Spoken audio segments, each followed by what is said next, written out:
अस्सलामुअलैकुम, welcome to my channel. आज हम बनाने जा रहे हैं साग। ये मैंने साग काट लिया है, जिसमें हमारे पास ये पालक कटी हुई है और हमारे पास बाथू है।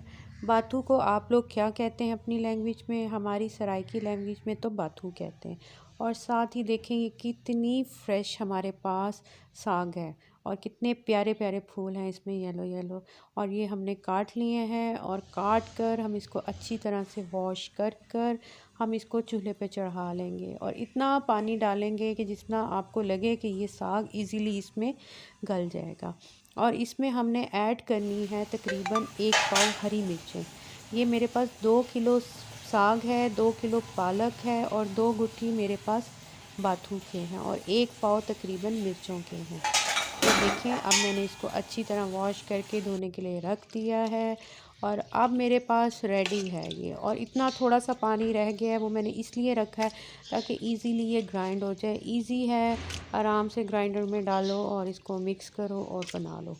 अब मैंने इसको ग्राइंडर में डाल दिया है। बाकी आपको तड़का लगाना है बाद में, वो तो आप सबको तकरीबन आता होगा, लेकिन मैं एक आपको बहुत अच्छा तड़का भी लगाना सिखाऊंगी जिससे साग का जायका और ज़्यादा हो जाएगा। अब मैंने इसको निकाल कर एक डब्बे में पैक करके और इसको मैं फ्रीज़ कर दूँगी और जब दिल करेगा जितना बनाना होगा उसको तड़का लगाएंगे और मज़े से खा लेंगे। चलें, अब मेरा चैनल लाजमी सब्सक्राइब करें, शेयर करें और लाइक करना